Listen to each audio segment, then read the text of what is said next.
There is a lovely road that runs from Ikopo into the hills. The grass is rich and matted, you cannot see the soil.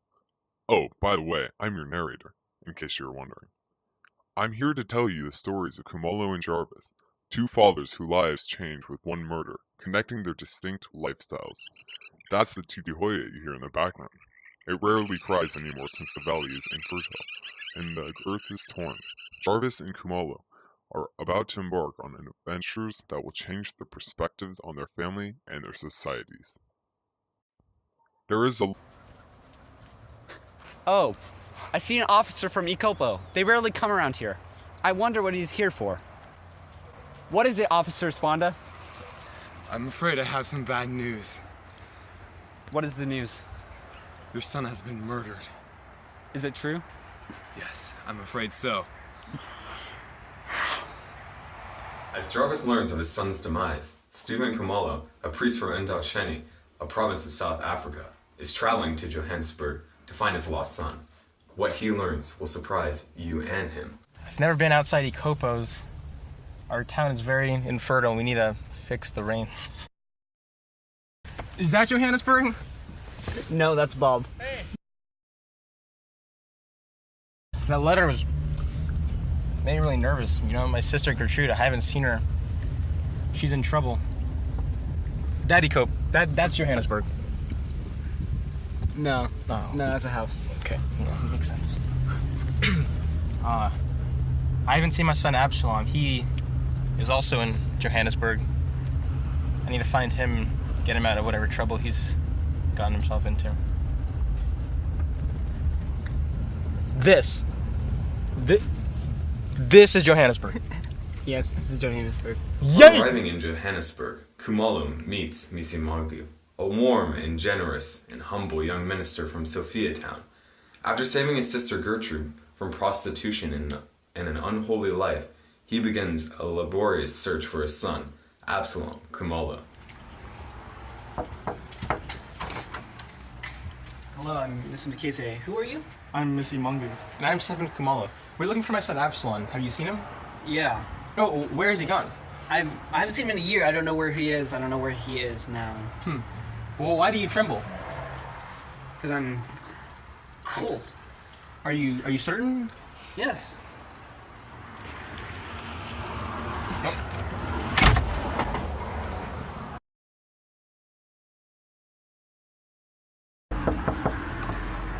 You lied to me. No, I don't know. Tell the truth. I am telling the truth. I don't trust you. I will swear on the Bible. I swear on this Bible. I swear. Then ask the taxi driver. Thank you. You're welcome.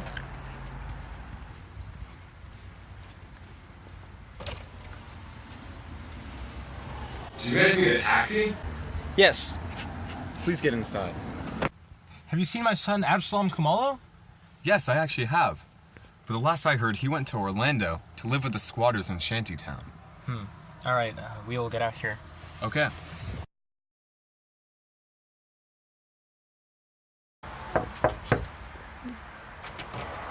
Hello? Mother, have you seen my son Absalom?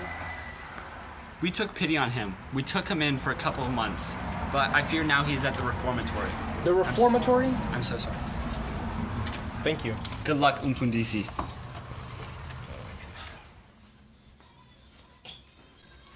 Hello, young man from the reformatory. Have you seen my son Absalom Kumalo? Yes, I have.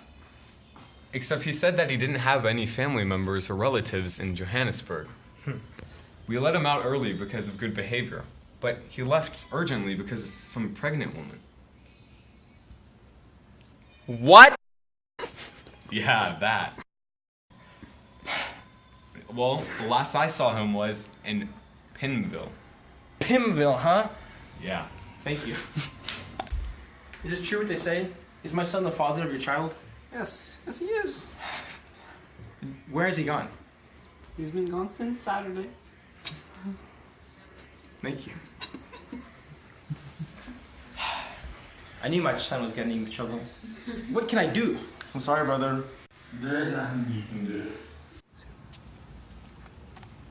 What is wrong, Umfundisi? I've just discovered that my son has committed murder.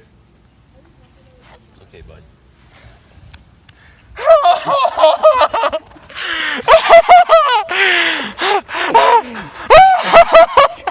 Upon hearing the devastating news, all of Kumalo's fears come true.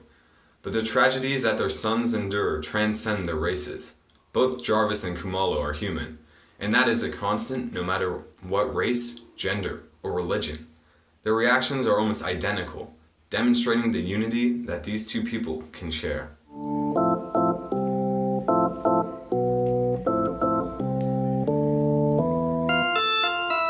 We are here to celebrate Arthur Jarvis's life. Hallelujah! We are here to celebrate his life and death. May you guys all go now. Thank you. Thank you. Thank you. I've never shaken the hand of a black man before. Thank you very much, my brother. In shaking the hand of a black man, Jarvis broke the tacit boundaries set by South African society. It is clear that he is learning from his son's writings and beginning to bridge the gap between the blacks and the whites. It was permissible to allow the destruction of a tribal system that impeded the growth of the country. It was permissible to believe that its destruction was inevitable. But it is not permissible to watch its destruction and to replace it by nothing or by so little that a whole people deteriorates, physically and morally. Arthur's ideas to James Jarvis are as foreign as Johannesburg is to Kumalo. He begins to see the racial relationships in South Africa in a new light. Jarvis will soon decide to continue what his son started and mend the relations in South Africa. His son's death cannot be the end of action. This is a view he shares with Kumalo. Hello? Hello, Umnumzama. Hello, Umfudisi. Why are you here? I have a great weight of news. What is it? I've never carried such weight before. What is it? You may tell me. My son was the one who killed your son.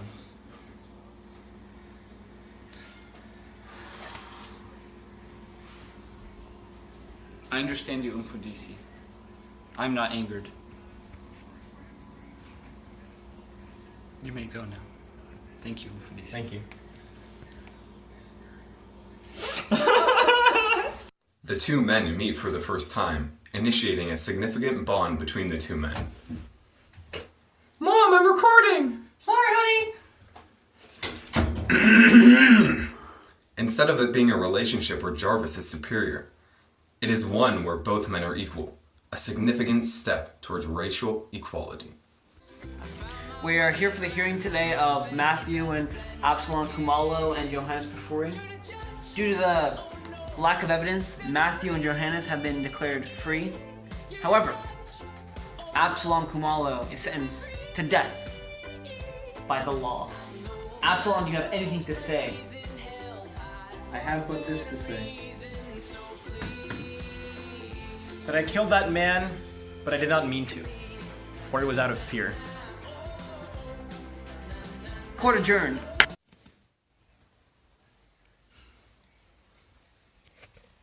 I'm immensely grieved that my son has been sentenced to death, but I will take care of him. I will take care of his wife and of my family. I must return to Ndacheni now. Kumalo is clearly grieved, but he is optimistic for the future of Ndacheni. He is submitting himself to the internal flow of time and does not resist the things that have happened in his life. He is ready to return to Ndacheni and make a difference. What do you think, John Harrison, about the sentence? About the sentence, it can't bring back the dead. But I think it was just. If only that the other two didn't get off free. The Crown made a mess of this case. I agree.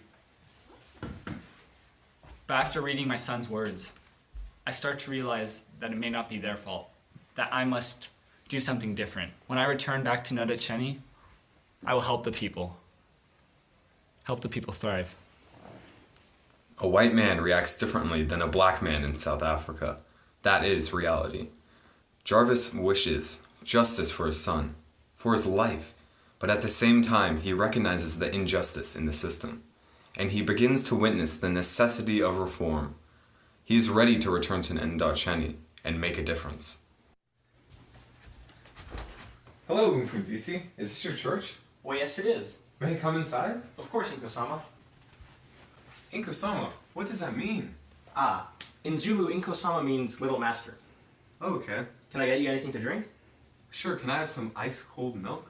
Ooh, we have no refrigerators here in Indochina. Can I get you water? Okay, but I kind of have to go. Will you teach me Zulu another day? Of course, Inko-sama. Goodbye. Goodbye.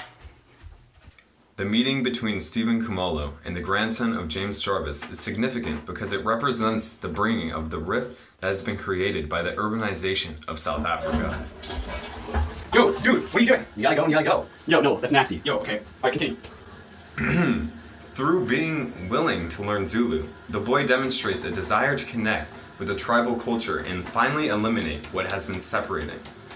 He comes down from his place on the hill to the land of the villagers, putting them on the same soil and on the same land. Nice jugs. Thank you. These are for you, sir. For me? But from who? These are for my boss, Mr. Jarvis. He heard from his grandson that the villagers do not have any milk to give to their small children, and so he tasked me with the assignment of bringing milk every single day for the village until your grass grows green and you may provide your own milk. So for today and every day until your grass is green, these jugs are yours, sir. Mr. Jarvis. He so bless that man. Jarvis sends a messenger to supply milk to the village until their land becomes fertile and the cows will be able to produce milk for them.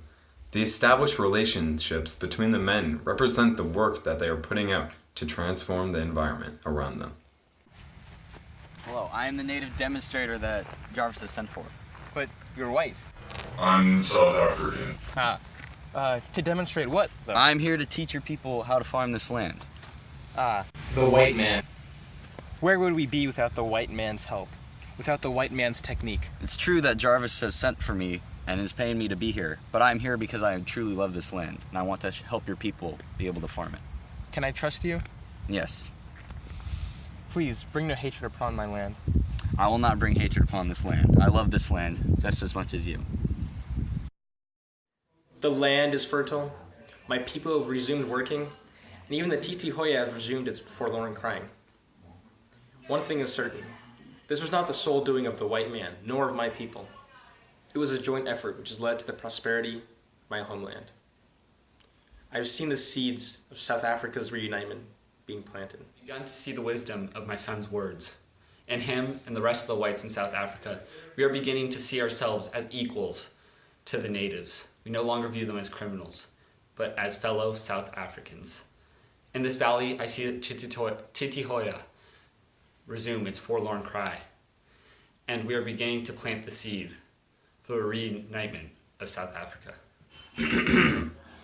The reactions that Stephen Khumalo and James Jarvis had upon hearing of their son's tragedies is identical, illustrating that human emotion transcends any boundaries, physical or imagined. Their views both expand tremendously. Jarvis is enlightened by his son's writings of equality, and Khumalo's understanding of the white man widens as he sees the kindness of Father Vincent and James Jarvis. However, they play very different roles in the reunion of South Africa.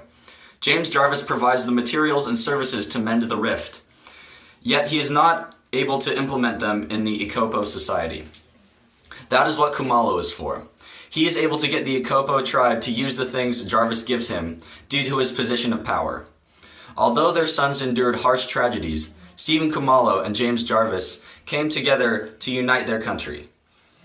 Jarvis's grandson's interactions with the Ikopo society symbolize the bright and interconnected futures of South Africa.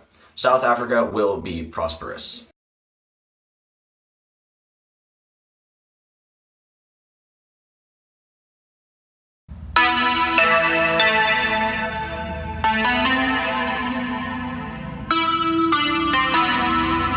Black Beatles in the city, be back immediately to confiscate the money.